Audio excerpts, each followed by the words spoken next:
Bonjour, je suis Julien, votre professeur de français pour le niveau B1. Je vais vous parler maintenant du participe présent. Alors tout d'abord sa formation.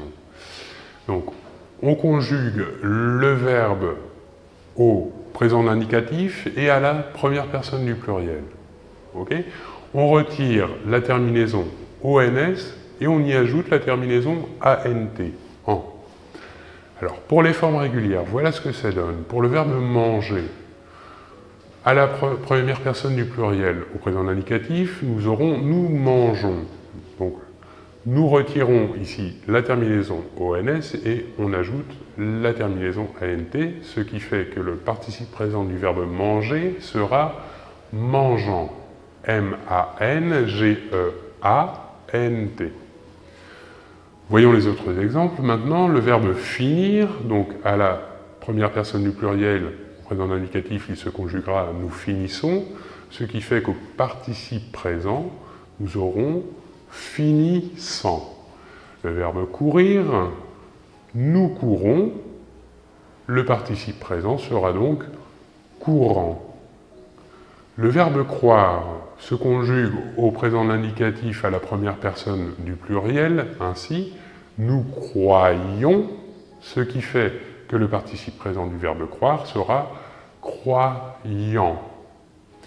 Et enfin, un verbe pronominal, le verbe se lever se conjugue au présent d'indicatif à la première personne du pluriel, nous nous levons. Donc le participe présent sera le suivant, levant. Il existe trois exceptions, des formes irrégulières du participe présent. Par exemple, le verbe avoir, son participe présent sera ayant, A-Y-A-N-T. Deuxième exception, le verbe être, son participe présent sera étant, accent aigu, T-A-N-T. Et enfin, le verbe savoir, troisième exception, dont le participe présent sera sachant, S-A-C-H-A-N-T. On peut utiliser aussi le participe présent avec une forme composée. Voyons comment il se forme. Par exemple, le verbe manger.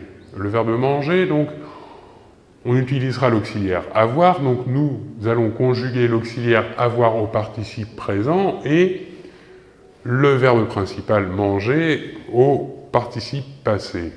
Donc le participe présent de l'auxiliaire avoir étant ayant, voilà ce que ça donne pour la forme composée, ayant mangé.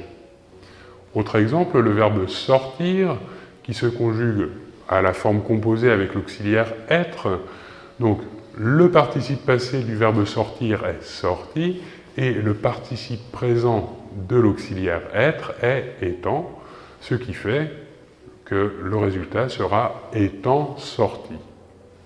On pourra accorder le verbe principal de sortir avec le sujet, donc E si le sujet est féminin, ES si le sujet est féminin pluriel, ou S si le sujet est masculin pluriel. Passons maintenant à l'emploi du participe présent. Tout d'abord, on l'utilise pour exprimer une simultanéité. Il remplace une subordonnée introduite par qui? Voyons un exemple. J'ai vu ces gens qui tremblaient d'émotion. Ici, on a dans cette phrase une proposition subordonnée introduite par qui?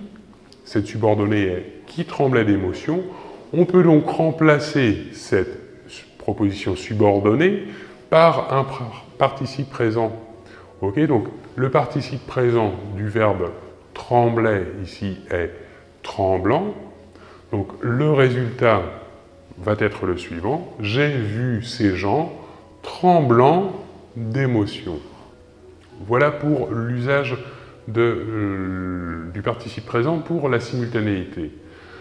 Parlons maintenant du participe présent utilisé pour exprimer un rapport causal. Alors, voyons l'exemple. Craignant de rater mon émission préférée, j'ai branché le magnétoscope. Ok? Donc on a dans cette phrase deux parties. Tout d'abord, craignant de rater mon émission, ceci est la cause, la peur de rater mon émission.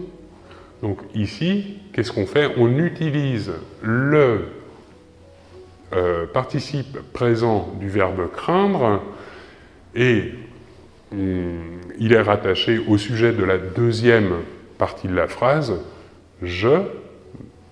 Donc on exprime bien ici un rapport causal. Troisième usage possible du participe présent. On peut exprimer avec le participe présent une relation d'antériorité si on utilise le participe présent à la forme composée. Ok? Voyons un exemple.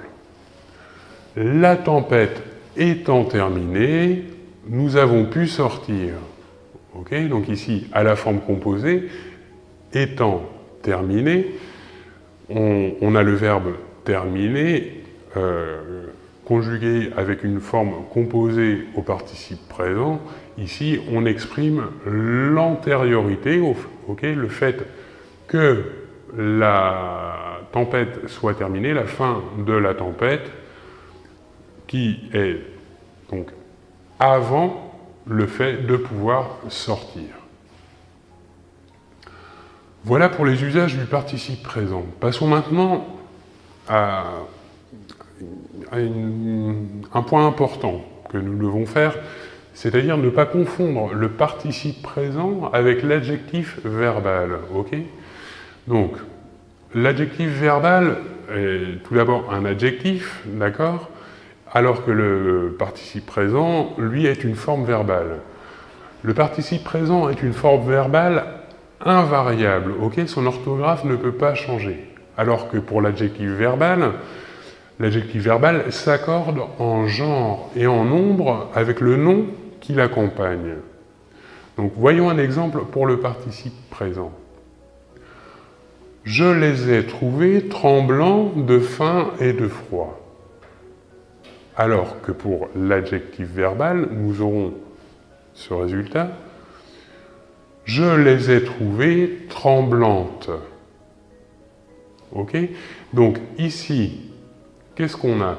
L'adjectif verbal s'accorde avec le complément, le pronom complément les, donc pronom complément féminin pluriel. Donc on accorde l'adjectif verbal avec le pronom complément.